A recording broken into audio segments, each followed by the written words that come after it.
Actually, in the past couple of years, I've helped, several families move in.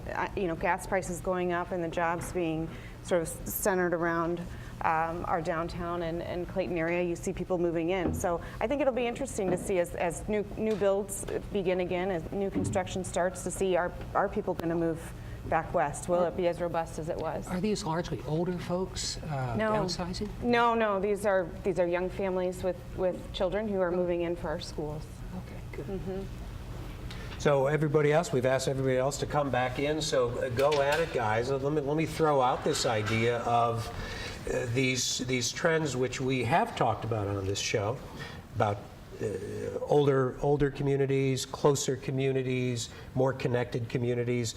Is that something people just like to talk about, or is that a real thing that's happening? Have we reached the limit of I'll use the word sprawl, I know people don't like it, but have we reached the limit of going further and further out?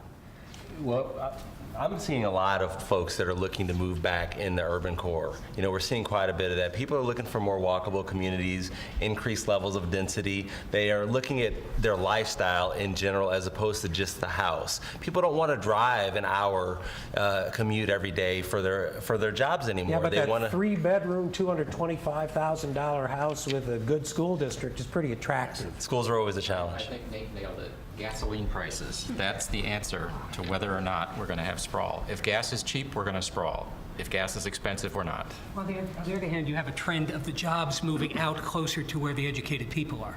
So, yeah, but there's also a trend in jobs moving where the millennials want to be, and that's going to be more in urban core areas. So a lot of the high-paying jobs are moving from the suburbs back downtown areas. And what core means has changed. So there's the corridors, now the core, maybe instead of the old central business district.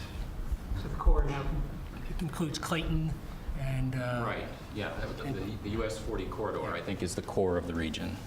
And if you look at some of the folks that are sort of in charge of some of the housing decisions, if we look at home builders and things like that, it's easier to build out further. There's a lot fewer impediments to build out in St. Charles County than there is to work on an infill development within the city of St. Louis or within one of these inner ring suburbs or, in other parts of St. Louis. It's just much more difficult. And the profit margins may be a little less because you're building fewer homes at a time as opposed to a huge tract development. I mean, we talk about, one of the big trends in St. Well, not big trends, but one of the big developments in St. Louis was the lofts and all of that. So that's ownership to a great extent. Not all of them, but that's ownership. It's a different kind of ownership than people were talking about 20 years ago. And I just wonder if maybe we were talking about the single-family home with a white picket fence. What about other trends in condominiums, co-ops, lofts, those sorts of things? Or is that just something that makes a good story, but it's not, it's just a little blip on the radar? I think we're seeing a lot of empty nesters moving into more urban environments, either moving into the Central West End or downtown and enjoying sort of this new lifestyle where they're not taking care of a yard and that kind of thing. That might have been what you were referring to or when you were asking, who's moving in. So that's definitely something that I'm seeing in my business. Well, I mean, the idea of, after you've owned a home for a while, the idea you didn't really know what you were getting into when it came to the maintenance, the property taxes, and you wonder, wouldn't I be better off, going and having a cup of coffee than replastering, the ceiling or something like that. So, and I just wonder if the people with a lot of time who work hard aren't just looking for a lower impact, and fewer responsibilities in where they live. And again, Bill, I think about these things, and they make good stories for TV and for the newspaper about trends and Time Magazine cover. But is it really significant, or is what is driving this still the single-family home? Yeah, and I was going to say, and ask others to weigh in on it too.